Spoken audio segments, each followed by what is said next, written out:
Assalamualaikum warahmatullahi wabarakatuh. Bismillahirrahmanirrahim. Alhamdulillah wa syukurillah. La hawla wa la quwata illa billah. Allahumma salli ala Muhammad wa ala ali Muhammad. Izinkan kami berbagi panduan singkat sholat id di rumah. Waktu pelaksanaan sholat id. Waktu sholat id dimulai sejak masuknya waktu duha. Ini kira-kira 15 atau 20 menit setelah matahari terbit. Waktu sholat id berakhir menjelang waktu sholat duhur. Tempat pelaksanaan sholat id. Disunahkan melakukan sholat id di tanah lapang, boleh juga di masjid. Namun jika terjadi wabah, sholat id bisa dilakukan di rumah.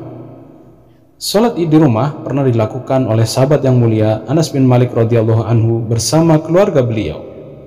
Jika dilakukan di rumah berarti boleh dilaksanakan di ruang keluarga, di teras, di garasi, dan atau di halaman rumah. Yang penting tempatnya suci, bersih dari najis. Amalan sebelum sholat id. Disunahkan untuk mandi sebelum sholat id, sebagaimana riwayat Ibnu Umar radhiyallahu anhu. Dianjurkan juga untuk menggunakan wewangian dan pakaian terbaik yang dimiliki. Sebelum sholat id, disunahkan untuk memakan beberapa butir korma sejumlah bilangan ganjil, 3, 5, dan seterusnya. Pastikan tubuh, pakaian, dan tempat sholat dalam keadaan suci serta bersih dari najis. Pastikan juga wudhu sudah dilakukan dengan sempurna, karena wudhu adalah syarat sahnya sholat. Tata cara sholat id. Sholat id dilakukan 2 rakaat, dengan 7 kali takbir di rakaat pertama dan 5 kali takbir di rakaat kedua. Rincian tahapannya adalah sebagai berikut. Pertama, menghadap arah kiblat. Lalu berniat di dalam hati untuk melakukan sholat id, baik sholat idul adha maupun sholat idul fitri. Yang kedua, lakukan takbiratul ikhram dengan mengucapkan Allahu Akbar sambil mengangkat kedua tangan sejajar pundak atau daun telinga. Telapak tangan menghadap kiblat lalu bersedekap.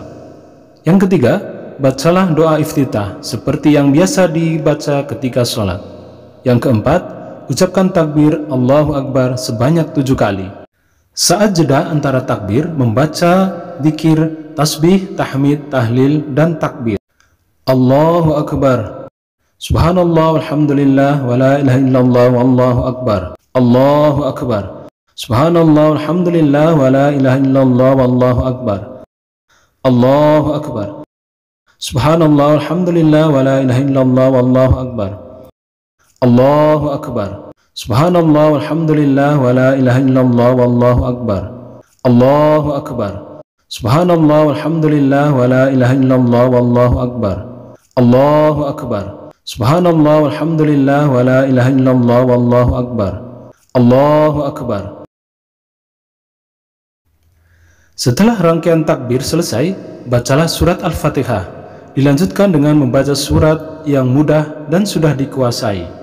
Di rakaat pertama, disunahkan membaca surat Al-A'la. Yang keenam, setelah membaca surat, dilanjutkan dengan ruku. Bangkit dari ruku, sujud,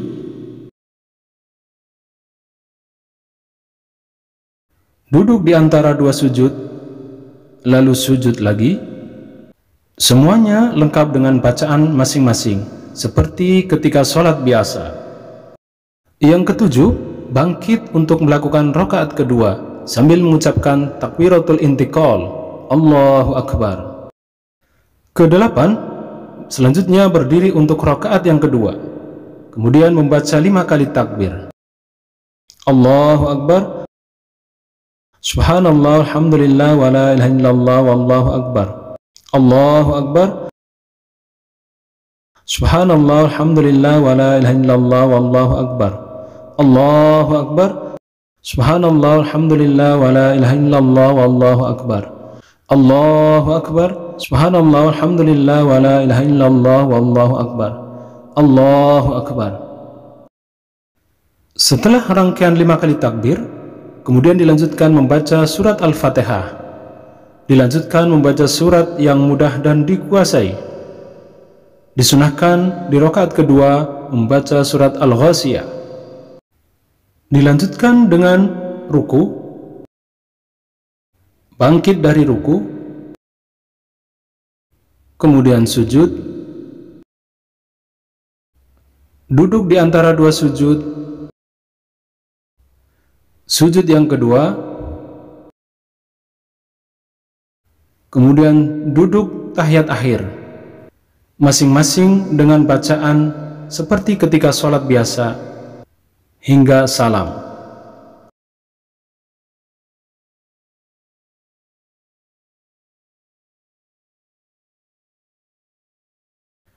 Jika sholat id dilakukan di rumah, apakah harus tetap ada khutbah?